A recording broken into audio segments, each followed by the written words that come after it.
With all of the negativity and question marks surrounding this team and how the 2025 season ended, we need to take a minute and appreciate the greatest Arizona Cardinal ever, who is now officially a Hall of Famer, Larry Fitzgerald. Let's discuss.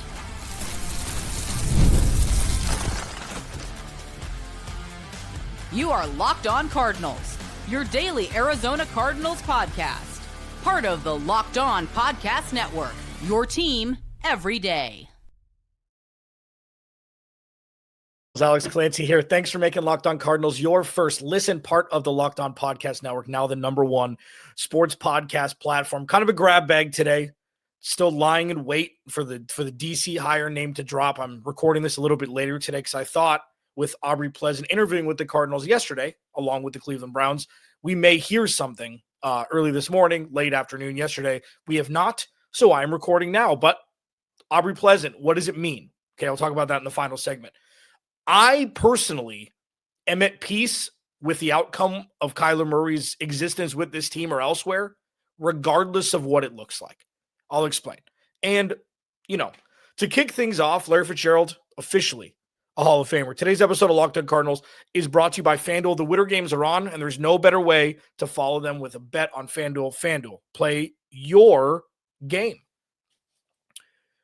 The 8th first ballot Hall of Famer from the wide receiver position, drafted in 2004, had aspirations of being great. The Cardinals did when they drafted him. Obviously, Larry Fitzgerald did as well, and he didn't disappoint.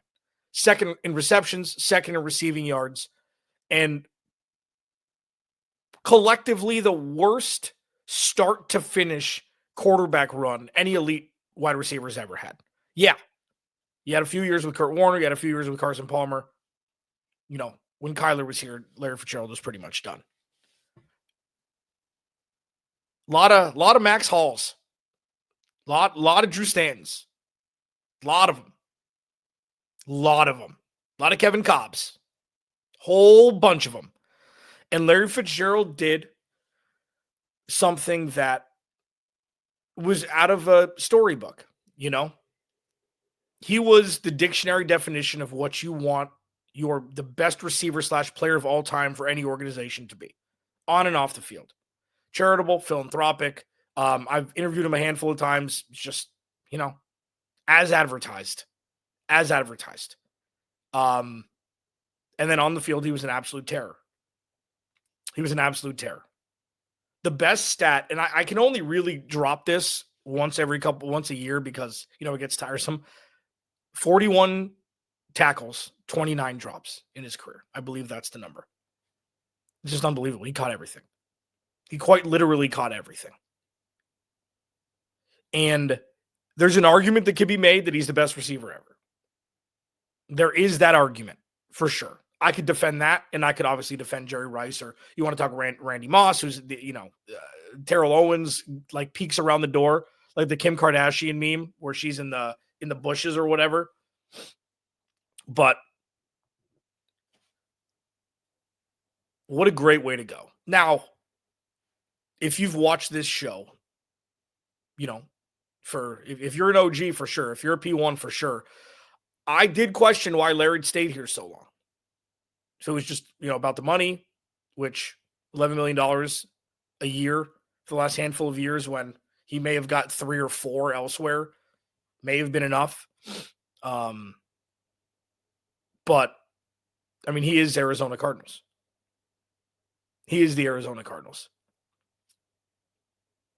And when you see him get hugged by Randy Moss, who was the one that actually told him that he was going to be in the Hall, well, he was a ball boy for the Vikings when he was younger. Like, it's a fairy tale story of an absolutely elite person and athlete going from start to finish with everybody else in awe of how great he continued to get in both ways.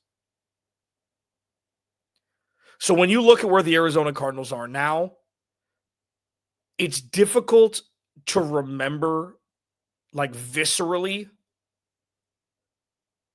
what that playoff run was like in the late 2000s. What that win at home, that overtime win at home was like against Green Bay with the 2 Hail Marys to Jeff Janis. But when you watch clips and if you're scrolling social media, whatever it is, whether it's YouTube, Instagram, TikTok, Twitter, whatever it is, you'll see some Larry Fitzgerald clips come up from time to time, obviously because my algorithm is a little bit different.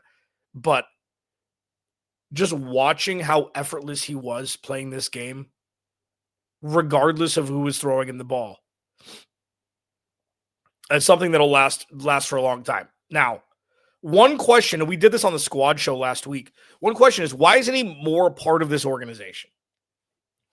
In my snap judgment, I'll give you 5 seconds. What's your snap judgment as to why? Michael Bidwell. If you want Larry Fitzgerald to have a role here, you're going to have to pay millions of dollars to be in the front office. And I don't know if Michael Bidwell wants to do that. Give him a huge bear hug after he was officially inducted. Michael Bidwell, I truly believe, absolutely loves Larry Fitzgerald. And that's true. I mean, that seems like a pretty obvious thing to say. Now, bringing him into the organization, I don't know if Larry wants to be around football like that. He just bleeped off into the ether. You see him at Suns games. He's around that organization. You don't really see him. And I don't think Larry Fitzgerald was ever wanted to be that guy in the spotlight all the time. I think he's a pretty quiet guy, never really sought after spotlight like other big time receivers did and have and do.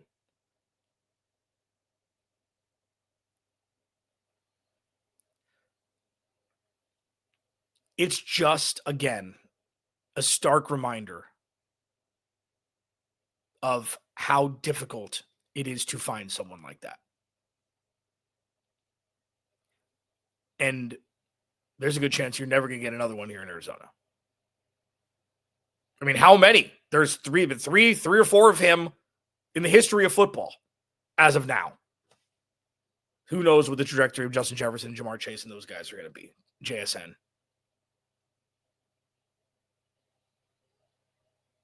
But getting to witness that live, me selfishly, when I worked in radio and when I worked in Fox Sports, we would do our shows outside of his charity event in August every year for a handful of years there. Always so cordial, so welcoming. It's great. It's just a great person. And, be interesting. It'll be interesting if he'll ever, come and be a part of this organization. I don't see him pulling a Tom Brady in the NFL and being a, minority owner of a different team. I know that he doesn't. Tom Brady's got, Tom Brady's probably close to a billionaire or whatever. He's getting close. But it'd be fascinating to see if he ever does come back and has some sort of integral part with this team. I don't know. I think that he played a long time in the NFL. I think maybe that's just it for him. But congratulations. And now we move on. Kyler Murray, I'm at peace. Let's discuss. This episode of Locked On Cardinals is brought to you by FanDuel. The Olympics are going on right now. I don't know if you guys know that. The Winter Games are officially here. And if you're anything like us, you're locking in for events you only get to see on the biggest stage every 4 years. And that's why following the Winter Games on FanDuel just makes sense. From medal counts to individual events to finding your angle on the sports you care about most, FanDuel gives you ways to stay connected to the action. The drama of curling matches that start slow and sometimes get intense fast, speed skating races decided by inches, hockey games that feel different right from the opening face-off, and every niche event becomes must-watch when you're fully locked into the competition. FanDuel gets you excited, man, and keeps you excited for the Olympic experience, engaging from start to finish. The Winter Games are on. And there's no better way to follow them than with FanDuel. FanDuel, play your game. Please go to the YouTube channel, search Locked On Arizona Cardinals, hit that subscribe button, man. Turn notifications on. Cardinal Squad Show tonight at 4, today at 4, Arizona time. Join the Everydayers Club, ad-free content, members-only Discord, announcements, interactions. I want to be able to have a conversation 24/7 about the Arizona Cardinals with you. Join up. Let's have some fun. I'm at peace with Kyler Murray's outcome, regardless of what it is. This isn't a bad breakup if it's a breakup. This is a lost interest mutually. And to the credit of the Arizona Cardinals, rightfully so, without the animosity that sometimes can come with that. It's like, listen, it didn't work. It didn't work. Did the Cardinals give him the best chance to succeed? Probably not. Did Kyler Murray play to the level that people expected him to? Probably not. But when you look at what Jonathan Gannon came in to do, outside of coaching, was change the culture here. And he did. Didn't end well. He changed the culture. He stopped the bleeding. He stopped the bleeding of the Steve Keim era. And listen, Steve Keim wasn't bad all the time. Okay. But this was dysfunction at the root level when he and Cliff were here towards the end. Dysfunction. That's different now. Between the lines, not different. Outside the lines, different. Okay. So it's kind of like that with Kyler. It's like, yeah, he got a big contract. How many big contracts don't work with quarterbacks? Half? I don't know. I'm not, directly comparing, but it's not like, oh, this is the only one that's never worked in the history. It's like, relax. He got paid. They peaked in 2021. Had some success early 2020. 2022 was a nightmare. 2023 was a nightmare. 2024 was fun and exciting and like, oh, this team could make the playoffs. They were leading the division going into the bye, and then they decided to forget how to play football down the stretch. And that was collective. That was Jonathan Gannon. That was play calling. The defense fell off a bit, and Kyler Murray pumpkined. So all that to say, like, there's not one person who's at fault here for why it didn't work. It just didn't. One person didn't steal money from another person. One person didn't cheat on the other person. One person, it's not, one person wasn't, neglecting the other person. It just didn't work. The stars weren't aligned. And yeah, 7 years was a large chunk of time. They cut him. I guess that's the best business decision if you can't get anything for him. If you can only get a 4th-round pick, do you just cut him to save face? Even if they bring him back, it's like, okay. Because I'm not saying they should, okay? I'm not saying they should. I still think they should trade him. But if they bring him back, the reasoning is he's the best option for them on the roster, which could be argued and is probably true. You want to do that dance again? That's where it's like my biggest thing on bringing him back is like, how do you sell that to Michael Wilson and Marv? Trey McBride's going to eat. Doesn't matter. Scored a whole lot more touchdowns without Kyler. These are just factual things.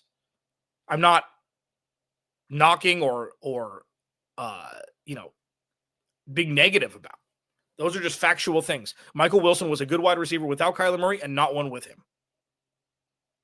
That was it. Trey McBride's depth of target and depth of reception was exponentially further from the line of scrimmage with Jacoby Brissett. And came the touchdowns. And if you trade him, it's not like, get this cancer out of here. No, get him out of here. We don't want. It's not that either. That's why I'm at peace with it. It would be weird if he came back initially. And maybe Mike LaFleur is like, you know what? I took this job with the idea that if I could figure it out with Kyler, I'm going to. It seems like that is not the case. But we don't know. I don't think that's, outside of orbit to think. Crazier things have happened. What actually happened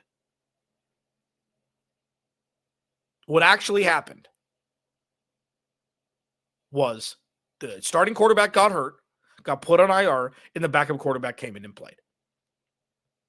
And the starting quarterback was not healthy for the rest of the year. So the backup quarterback played. That's what happened. So if you want to be like, okay, so that's what happened. So then Kyler's healthy, so he's going to play for the Cardinals. It's like, he could be the best option. He probably is. Okay, you run it back. Cap-wise, it's not going to be that big of a difference either way. Yeah, $13 million dead cap, okay? If you trade him. Extra. Which is, a 2-year veteran pass rusher contract. But it's not double. It's not wildly egregious where the Cardinals can't move him. It's just a matter of what the future looks like. Kyler Murray doesn't seem to be the future anymore. Hashtag analysis. Nailed it. So if he's not the future, why do you bring him back? Valid question.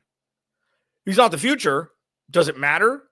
He's the best quarterback on the team. You got to put out the best product. Valid. You cut him because you can't get anything in capital for him. I find that to be no, that's not true. Him coming back, I think, is the least probable thing. But if they cut him, it's like, man, it's just brutal. Because there is restructuring capable. There's an out in his contract after the 2027 season. So if somebody wants to trade for him, add a year, restructure it, lower the cap number this year, it can be done. And the Cardinals are probably going to have to eat some of the salary. Michael Bidwell loves doing that. He loves paying people after they get fired or after they get traded. It's what he's good at. Either way, being at peace with what happened, being at peace with what didn't happen, and being at peace with what's going on right now, I've got there. Have you? It's abstract, I guess. But again, this isn't a toxic situation, which if you want to take a redeeming quality away, I'm trying to find one. It's not toxic. It'll be over and you move on. There's going to be no lingering effects here. There's going to be no, he's a cancer. He ate the new head coach alive and then they had to trade him. No, it's never been him. Except for the one time that Cliff probably deserved it. When he said some not so nice things. He said not so nice thing with an expletive in it. Leave it in the comments. What do you think? Is being at peace lunacy? At this point, here, I'll leave you with this. If Kyler Murray played last year, the entirety of the season, and they won 5 or 6 games, that would be significantly more difficult on this process. Not for the fact that it would make it easier to bring him back. Obviously, that's not the case. But there would be a lot more recent tape on Kyler Murray not winning games, which would be very bad for the trade market, and you couldn't bring him back at that point. So I know that, it's kind of the argument some people think that, being undefeated in a championship series is better if you got there 3 times and being 3-0 than a team who gets there who's 3-3. It's like, wait, so losing the Super Bowl and getting there is worse than not getting there? How is that possible? What were you doing on that last Sunday of the year? Eating snacks? Yeah, I was playing in the game. This kind of moonlights that argument he didn't play. He didn't play, period. So he didn't play bad, he didn't play good, he just didn't play. So it takes that recency bias away, bolsters his ability to garner looks on the open market, and maybe the Cardinals can capitalize. Maybe the Cardinals can capitalize. Who knows? But either way, I'm at peace. I wonder if you are. Locked On Cardinals, your team every day. Aubrey Pleasant visited the Valley. What does it mean? Next. This episode of Locked On Cardinals is brought to you by TurboTax. Tax season doesn't have to take over your life.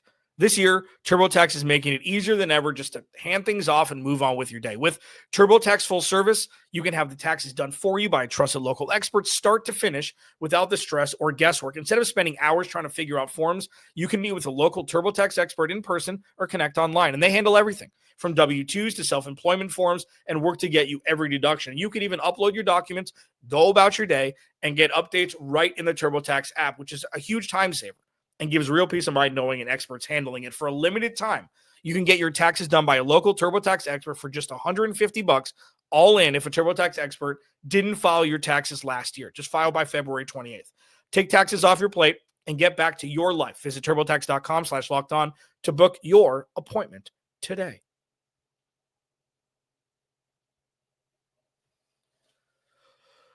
YouTube channel, subscribe, notifications, big dumb face.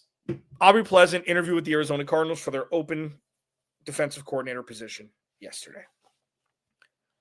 I'm starting to see very few names tied to the Arizona Cardinals DC job.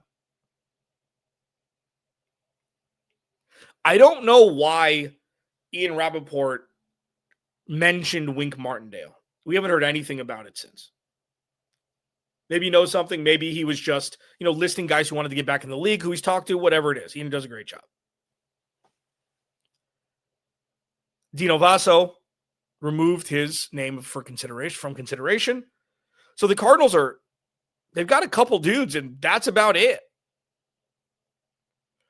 So to be completely honest, I was surprised that we didn't see a report yet that the Cardinals hired him. I know that he interviewed with the Browns too, but it's like,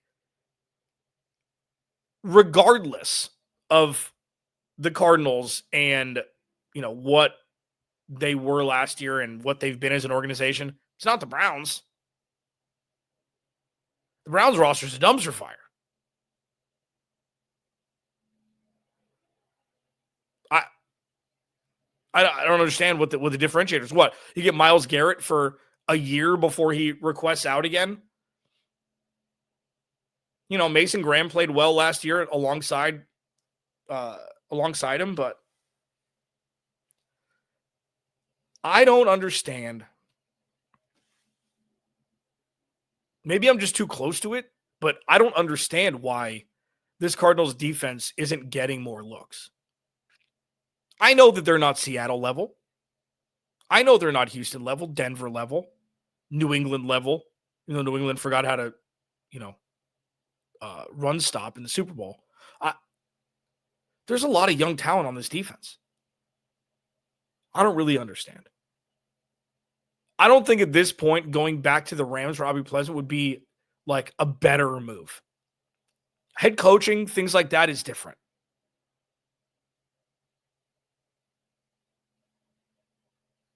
But is it going to be a pleasant surprise? Sorry, had to one time. If the Cardinals were to hire him and this new age innovative guy is going to be able to overhaul this defense. Being an assistant head coach, being the pass game coordinator, having a vast history working with DBs. If it's going to be a guy, you kind of hope it's him at this point.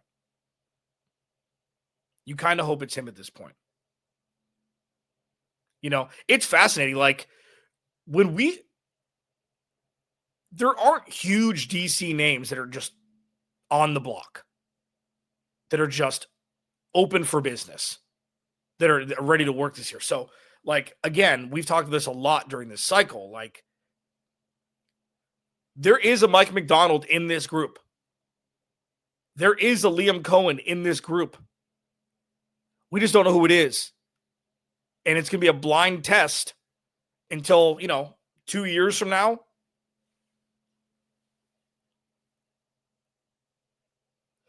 So while this has been frustrating, and while this has taken so long to have any sort of, finality, Darren, help me with that.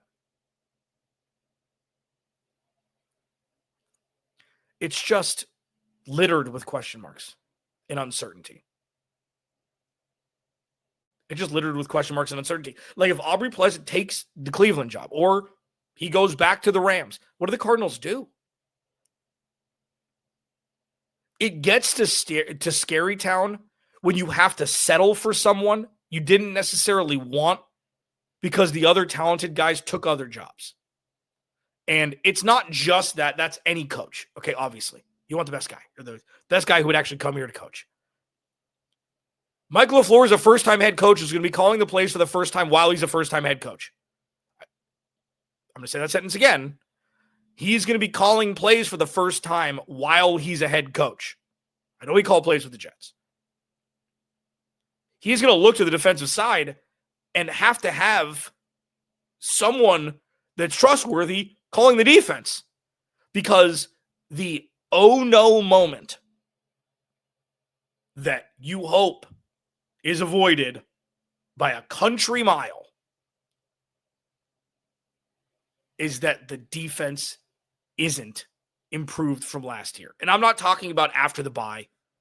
I'm talking about when everybody was healthy, when they were giving up less than 20 points a game.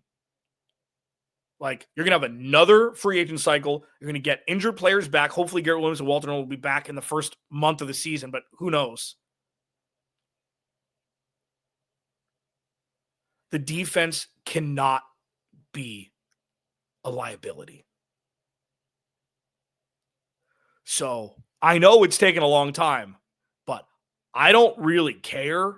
They've got to find the right person to fit the players, the culture, and the new coach, and kind of be able to be a little bit of a rock for him too, without having DC experience if they're hiring a first-time guy. It seems very uphill battly.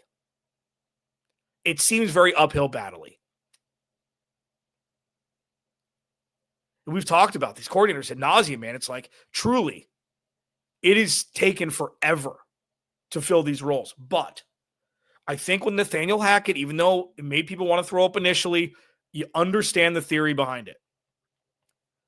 I have no idea on the defensive side of the ball what it's going to look like. You have no idea. Whether it's Aubrey Pleasant, it's somebody else, they better make as close to sure as possible that they got a guy who can elevate this team. Because if they don't, Monty's going to probably get his walking papers next year. And then you're like, oh, great. A head coach that a GM didn't hire. That usually works out well. Putting many things before the horse there. Locked On Cardinals, your team every day. Cardinal Squad Show today at 4 o'clock. I will see you then. Remember, without you, there is no me.